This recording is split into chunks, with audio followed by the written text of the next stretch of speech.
Y sin duda el tema de la economía marcará el 2016 en Venezuela. Durante el año que terminó, el 2015, el aumento de precios de los alimentos causó estragos sin precedentes para el bolsillo de los venezolanos, según informes del Centro de Documentación y Análisis Social de la Federación Venezolana de Maestros Sendas. Los expertos concluyeron que el ritmo de crecimiento del valor de la cesta de productos básicos fue 8 veces mayor que en años anteriores, dejando al país a las puertas de un fenómeno hiperinflacionario. Por su parte, el Banco Central de Venezuela no muestra señales de querer compartir el índice nacional de precios al consumidor, la escasez y el Producto Interno Bruto para dar, por supuesto, un panorama de claridad a los ciudadanos sobre lo que enfrentará el país el próximo año o este año nuevo, el 2016. Quiero saludar ahora a Jesús Cacique, director de Capital Market Finance y profesor de Economía y Finanzas, quien está con nosotros desde la capital venezolana, desde Caracas. Una buena tarde, bienvenido.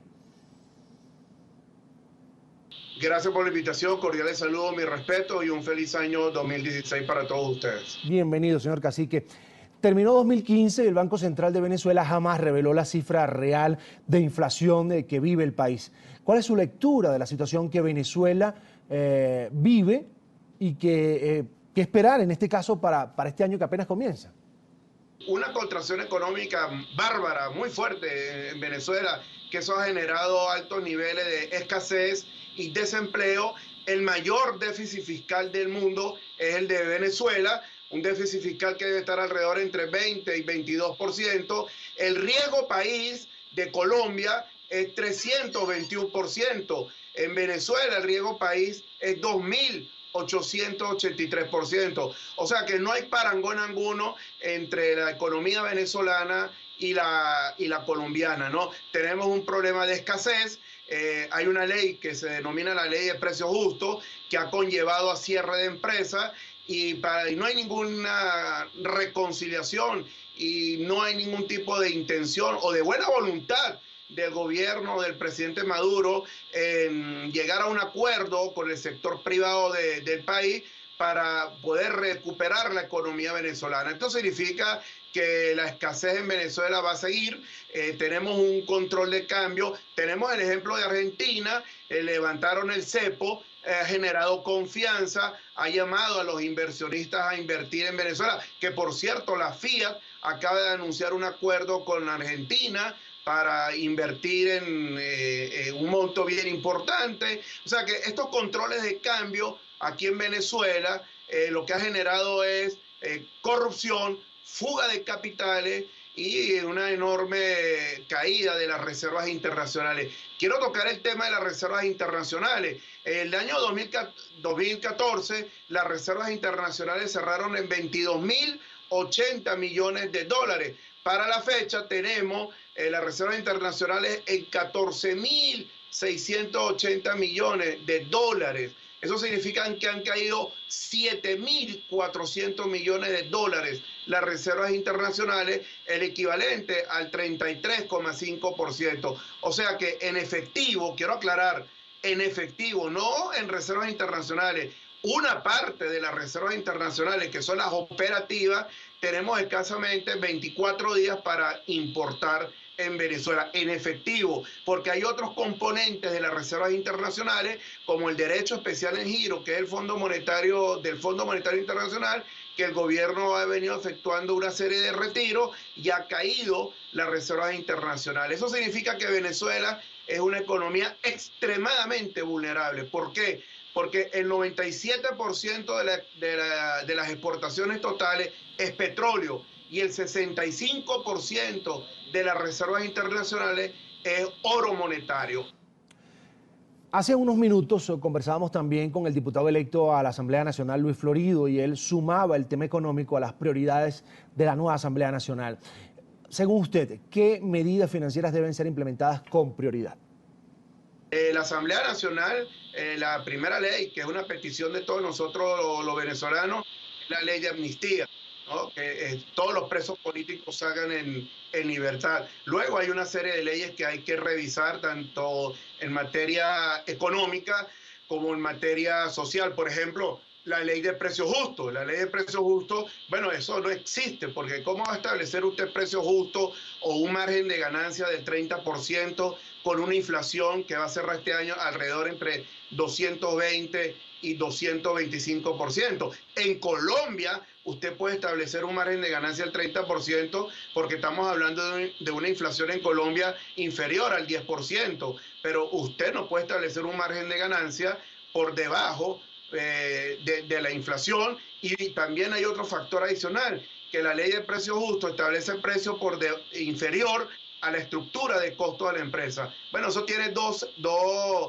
vertientes o dos lecturas. O usted termina cerrando las empresas, genera desempleo, o quiebra las empresas y bueno, y se profundiza la recesión económica o la estanflación económica que está atravesando Venezuela. Entonces, a través de una serie de leyes, usted no va a resolver el problema. Doing Business del año 2016, América Latina y por cierto Colombia, se requieren 8 días y 11 procedimientos para aperturar una empresa en Colombia. En América Latina son 10 días y 12 procedimientos. En Venezuela son 17 procedimientos y 144 días para aperturar una empresa o un negocio. Bueno, esto es inviable. Esto es prácticamente imposible. Entonces los inversionistas se dirigen a Chile, a Perú, a Colombia, donde hay mayor libertad económica. La Fundación Heritage lo indica perfectamente. El índice de libertad económica, Venezuela quedó rezagado entre los últimos países del mundo.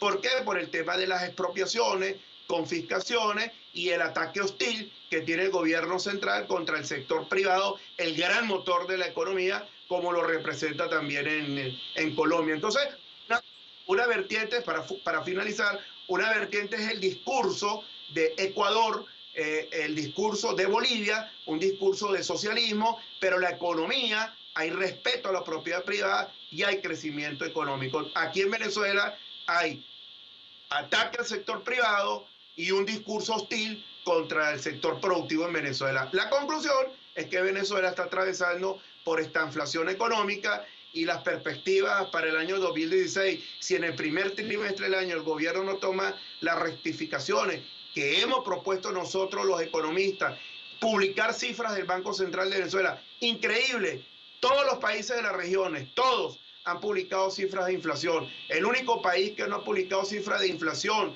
Producto Interno Bruto y balanza de pago es Venezuela. Finalmente, muchos analistas, doctor Cacique, hablan de una crisis alimentaria que podría agudizarse este año 2016 que apenas comienza. Le pregunto, ¿tiene el gobierno de Nicolás Maduro las herramientas para hacerle frente a este tipo de problemas y reactivar la economía del país o definitivamente estamos hablando de un sistema económico obsoleto que no tiene nada que ofrecer, que no tiene soluciones, que definitivamente no tiene salida? Esto es un modelo caduco, un modelo primitivo y arcaico, pero sí hay soluciones. Incluso en enero del año 2015 los economistas, 60 economistas suscribimos un documento, ahí está la solución. Usted puede resolver los problemas de alimentos, usted puede resolver los problemas de escasez, usted puede resolver los problemas de los bajos niveles de producción con libertad económica, generando confianza y modificando la ley de precios justos. Las soluciones las tiene el gobierno central, pero hay un problema ideológico muy fuerte, por eso le estoy indicando que el primer trimestre del año 2016 vamos a analizar cuál va a ser la evolución de la economía, cuál va a ser la negociación del gobierno central o del Poder Ejecutivo con el Poder Legislativo, y ahí veremos cuál va a ser el desarrollo del entorno económico en Venezuela para el año 2016. Hay dos escenarios: confrontación o el escenario de diálogo y llegar a un acuerdo, no un acuerdo únicamente por razones ideológicas, sino para solucionar el problema de todos nosotros los venezolanos que tenemos cerrando con 3 años de forma recurrente con la mayor inflación del mundo. El año 2014 fue la mayor inflación del mundo, el año 2015 será la mayor inflación del mundo, y si continuamos con esta visión prehistórica, el año 2016 no solamente será la mayor inflación del mundo, sino que también tendremos una contracción económica muy fuerte. Entonces tenemos que esperar el primer trimestre del año, cómo evolucionará la economía para poder tener un análisis del desempeño para el cierre del año 2016. Jesús Cacique, economista venezolano, quiero agradecer amablemente que haya estado con nosotros esta tarde aquí en NTN 24.